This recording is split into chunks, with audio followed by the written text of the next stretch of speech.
Salut les gens, c'est la Belgique, 24 mars, 13h16, temps brumeux, printemps, bientôt on change l'heure, je vais être complètement perdu. Bon, je refais là une deuxième fois la vidéo, j'ai été coupé par Monsieur Toit, parce qu'il venait me faire sa pub pour mon toit, et par Monsieur Facteur qui vient de m'amener un truc. Bref, je faisais une vidéo en fait je regarde le truc que j'ai reçu en même temps, tiens, tu vois, voilà. Super. Ah, ça coupe. Je faisais une vidéo, vous allez vous dire c'est quoi, mais en fait vous saurez pas.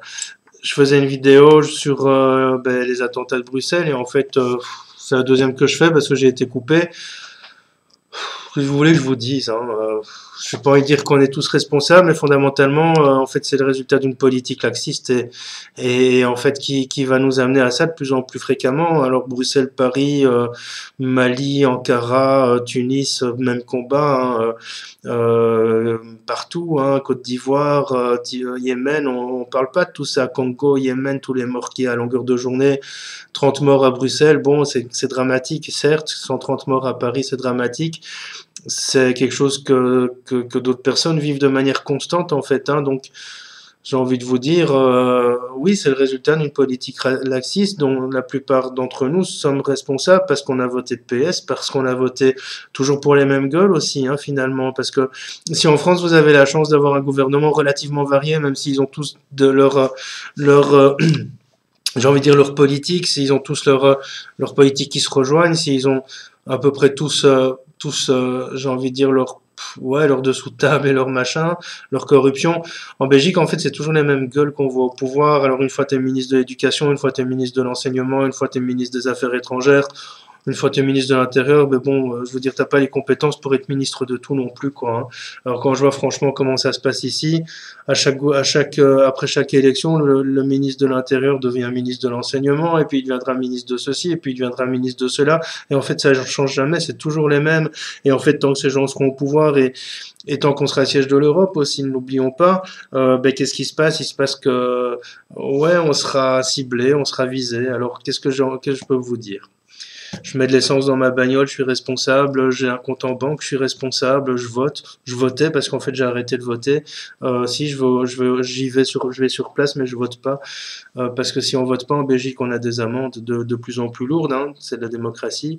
Donc qu'est-ce qui se passe? Ben oui, je sais, il y en a qui ont de la chance de pouvoir voter, il y en a qui pleureraient pour voter, mais moi, pour voter pour quelqu'un et ne jamais le voir au pouvoir, ne jamais le voir dans le gouvernement, j'en ai plus rien à foutre finalement. Je vote pour des gens qui m'ont l'air sympas dans leur politique et finalement les partis ont tellement peu de voix que finalement on voit jamais la tête de ces gens au gouvernement. Donc voilà, finalement à un moment t'arrêtes de voter quoi. Voilà, et puis je suis responsable parce que je vais au Carrefour faire mes courses, et puis je suis responsable parce que j'ai des gosses qui vont à l'école et ils sont dans le système. Je suis responsable parce que je paye mes factures. Je suis responsable parce que je paye 50% d'impôts sur mes revenus. Je suis responsable pour tout. Alors je me culpabilise pas, c'est pas de ma faute, mais c'est parce que voilà, tant qu'on est dans ce système, en fait, d'une certaine manière, on est responsable de tout ce qui se passe. Alors en deux mots, je vais vous en parler. Mes petites visions pour la suite des événements. Ben, mes visions, en fait, c'est notamment, ben, ça va être de pire en pire, quoi. Alors, je veux pas vous foutre la peur, hein. Arrêtez de me dire oui, mais tu nous fais peur, t'es négatif. Je suis pas négatif, je suis juste réaliste. D'une part, parce que j'ai des ressentis et des visions, et que ça intéresse personne de savoir que demain les papillons vont éclore. Et ouais, il y a des gens que ça intéresse, hein. Demain les papillons vont éclore et colorer notre jardin, c'est magnifique. J'adore ça, hein. J'adore voir les papillons. Je suis un fan de papillons. D'ailleurs, la méthode Chrysalide s'appelle comme ça parce que j'adore les papillons. Mais mon but c'est de vous prévenir, c'est pas de vous faire peur, c'est de vous dire, ben attention, il va se passer ça, je veux pas me la ramener, je veux pas jouer le fanfaron, j'ai pas eu tellement tort que ça sur ma dernière vidéo, mes visions se sont malheureusement révélées très rapidement justes, donc j'espère avoir un peu de crédit maintenant qui va vous dire, ben faudrait peut-être que je l'écoute en fait celui-là, il est peut-être belge mais il est pas con, je suis peut-être faussement naïf mais je suis pas con non plus, je suis parfois irréfléchi mais je suis pas con, parfois je parle plus vite que mon cerveau, alors je dis des trucs que je me dis, oups, j'aurais pas dû dire, mais je suis pas con. Donc fondamentalement, qu'est-ce que j'ai envie de vous dire? Ça va être de pire en pire. Bruxelles, Paris, Mali, peu importe, même combat. Égypte, Tunisie, Londres, dans les semaines qui viennent, Égypte, Tunisie, Londres, de nouveau, sans doute la Turquie. Moi, j'ai pas un contact, mais je connais quelqu'un qui a un contact en Turquie. Ben, il s'y attend à ce que ça pète. Mais c'est même plus... tu vois, il y a 2 ans, tu avais peur, aujourd'hui, tu t'y attends, quoi. Alors, vivre dans la peur est inutile. Il faut vivre sa vie tout en étant méfiant, en se disant, je vais pas non plus aller n'importe où, je vais pas aller traîner mes guêtres du côté de l'OTAN si j'habite à Bruxelles, en sachant que l'OTAN est une cible potentielle. Je vais pas passer ma vie au rond-point Schuman, même si j'y travaille, c'est difficile, mais le rond-point Schuman à Bruxelles, c'est près de Arlois, où il y a eu l'attentat l'autre jour. Ben, c'est là où il y a la communauté européenne. Essayons d'éviter les endroits si pas nécessaire d'y aller, tout simplement. On trouve un point Schumann, Arlois. Arlois, il y a quoi? Il y a la loterie nationale. Alors éventuellement, si tu gagnes au loto, va chercher ton gain, ou à l'euro-million, va chercher ton gain à la loterie nationale, mais traîne pas trop là-bas, quoi. C'est des cibles potentielles. Après, n'oubliez pas, les médias, ils ont leur stratégie de manipulation des masses, hein. Donc, moi, je crois pas tout ce qui est écrit dans le journal. Je fais toujours une comparaison avec les sources. Donc ça va être de plus en plus répressif, ça va être de plus en plus, j'ai envie de dire presque de plus en plus difficile dans les mois et années à venir, surtout dans les 2 ans qui viennent, et ça pourrait s'accélérer, mais c'est surtout à partir de 2017 que je vois les choses de plus en plus difficiles à vivre. L'économie s'est effondrée, le système est mort, ça il faut vraiment se faire une raison là-dessus, même s'il y a encore j'ai envie de dire un pseudo-système qui occupe à tourner, ben, fondamentalement le système est mort, vous le voyez bien par rapport à ben, les taux négatifs sur les banques, on va le voir bientôt payer pour retirer son argent. Ben, quand je vois maintenant les taxes, tous les machins, moi je suis révolté, hein, je suis vraiment révolté, quoi. Donc ce système est occupé en fait à vivre ces derniers instants, peut-être encore 5 ans, 6 ans, peut-être 7 ans. Bon, les planches à billets tournent bien, c'est pas mal, quoi. C'est pas bon pour l'économie, mais bon, tant que les planches à billets tournent, il y aura une parodie de système. Mais dans mes visions et dans mes flashs, en fait, je vois vraiment pas mal de problèmes sur Rome, en tout cas sur l'Italie, pas mal de problèmes au niveau économique, mais aussi au niveau de la révolution de la population. Ici en Belgique, à Schaerbeek aussi, je pense qu'il va y avoir des émeutes et ce genre de choses qui vont peut-être pas être exprimées par les médias.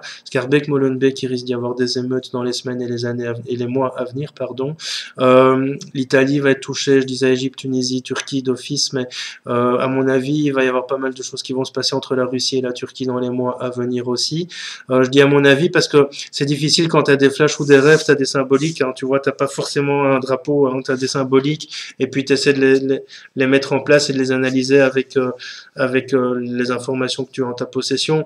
Je vois beaucoup d'avions, je vois beaucoup de trucs, d'hélicoptères, je vois beaucoup de bots aussi. Alors les bots, enfin dans mes flashs, mes visions, les bots symbolisent l'armée, symbolisent les militaires, symbolisent les bruits de bottes, je le fais mal, hein, mais c'est pas grave. Je suis pas bruiteur. Euh, donc voilà, ça c'est pour les mois à venir. En fait, je pense que d'ici à 2018, il va y avoir vraiment quelque chose de... En fait, je pense que les attentats de Bruxelles, de Paris n'étaient qu'un prémisse à un truc énorme qui va se passer dans les semaines qui viennent.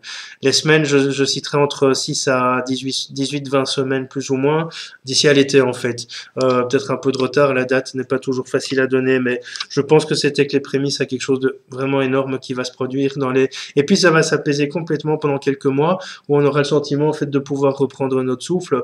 Et en fait, c'est au moment où on aura eu ce sentiment de reprendre notre souffle que pouf, ça va de nouveau péter, mais je pense que ce sera un peu plus loin de chez nous.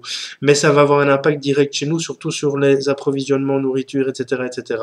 Je le disais, l'Italie, le pape et tout ça, je pense qu'il y aura un problème par rapport à ça. Je crois que Merkel va plus faire long feu, et je crois aussi, alors de nouveau, quand je dis je crois, c'est parce que j'interprète des visions que j'ai eues, et des flashs ou des ressentis que j'ai, ou des trucs qui me passent par la tête. Donc je dis je crois, finalement je pourrais même presque quasiment dire je suis quasi certain que, mais donc Merkel va plus faire long feu, et à mon avis, il va y avoir un truc genre une tentative d'assassinat sur Trump dans les semaines qui viennent, en tout cas avant les élections américaines ou pendant même les élections. Voilà, donc ça c'est vraiment ce que je vois. Ne vivez pas dans la peur, vivez tout simplement dans la réalité des choses, hein. Donc on parle souvent de le monde est une matrice, peut-être, mais on vit dedans. Alors vivez quand même dans la réalité de cette matrice. Il y a beaucoup de choses aussi que je vois, et ça je voulais faire mon truc sur... je sais que je suis contestataire et que j'ai beaucoup de médiums qui m'en veulent parce que je vais à contre-courant des médiums, mais c'est parce que j'ai un aspect scientifique aussi. J'ai étudié les sciences à la base, j'ai travaillé en labo à l'école et tout ça, donc j'ai un aspect plus observateur, théoricien et scientifique qui vient compléter et parfaire presque mon côté médium sans prétention. Et j'ai envie de vous dire, attention à ça. Oui, je vois beaucoup sur Internet des choses qui circulent, genre ce que nous vivons pour l'instant est le résultat de la montée de vibration de la Terre. Bullshit. Oui, la Terre monte en vibration. Oui, elle fait un gros nettoyage qui peut se produire de cette manière, mais arrêtez de vous rassurer parce que souvent les gens qui écrivent ces articles sont soit un, complètement à côté de la réalité, deux, totalement dans un fantasme qui leur permet de ne pas se confronter à la réalité, et soit trois, des gens complètement allumés qui en fait ont tendance euh, à ne pas voir la réalité des choses. Donc fondamentalement, faites attention à ce que vous lisez. Discernement, discernement. Ce que nous vivons aujourd'hui n'est pas le résultat d'une augmentation vibratoire de la Terre, sinon ça ne se passerait pas si la Terre augmentait de manière vibratoire. Quand la Terre augmente de manière vibratoire, quand la fréquence de la Terre augmente, qu'est-ce qui se passe? Il se passe qu'en fait, une partie des gens qui est un peu plus avancée ou éveillée spirituellement va se sentir plus apaisée et l'autre partie va se sentir complètement angoissée. Et ces angoisses, qu'est-ce qu'elles vont générer? Elles vont générer des maladies, elles vont générer malheureusement des disparitions plus spontanées. Quand la Terre augmente en fréquence, tout ce qui est bas va être nettoyé. Ça veut dire que tsunami, raz-de-marée, volcan qui entre en éruption, enfin ce genre de choses. Mais quand la Terre augmente ses fréquences, tout ce qui touche au terrorisme normalement se nettoie de lui-même puisque ce sont des vibrations basses qui seront nettoyées d'une manière ou d'une autre. Le désert qui s'ouvre, ils rentrent tous dedans, un peu genre le truc biblique, tu vois, le désert qui s'ouvre, ils tombent tous dedans et puis paf, ça se referme. Le truc biblique, mais en fait c'est comme ça que ça se passerait si la fréquence vibratoire de la Terre s'élevait réellement. Alors elle s'élève, mais pas de manière significative encore. Il faudra attendre, à mon avis, entre août et septembre 2017 pour qu'elle commence franchement à s'ouvrir de manière significative. Et là, vous verrez ce que c'est que le résultat d'une fréquence qui s'élève au niveau de la vibration de la Terre, parce qu'il va y avoir des tsunamis en masse et ce genre de choses. Donc voilà, de grâce, ne cédez pas non plus à la bisounoursie, hein, ne cédez pas à ça. Si ça vous rassure, je vous laisse faire ce que vous voulez. Je suis pas là pour casser vos croyances, mais ne cédez pas à la bisounoursie. Non, ce n'est pas le résultat de l'augmentation de fréquence ni de l'inversion des pôles. Ce n'est pas ça. Les résultats de tout ça se manifestent essentiellement au niveau des catastrophes naturelles. On est aujourd'hui à un stade de 12-13% de la population qui est un peu éveillée. Quand je dis un peu, c'est que être éveillé, c'est super, mais quand tu reçois une facture et que tu dis putain, comment je vais la payer cette facture, t'es plus dans l'éveil, là, t'es dans la réalité de la vie. Être éveillé, c'est quelque chose que tu dois vivre c'est un état d'être, quoi. Tu vois, c'est un état d'être. Donc, on peut pas prétendre que l'humanité est suffisamment éveillée. J'ai mis un panneau sur Facebook hier qui disait, l'amour est la réponse, certes. Mais pour que l'amour agisse efficacement, il faut qu'il n'y ait plus une seule étincelle de peur, de haine, de colère, de rage, de frustration au fond de toi. Plus une seule. Sinon, l'amour, en fait, il va être tout simplement contré par la peur, la haine, la colère, la frustration, tout ce que tu vis au fond de toi. Donc il faut d'abord travailler sur tout ça avant de pouvoir travailler sur l'énergie d'amour.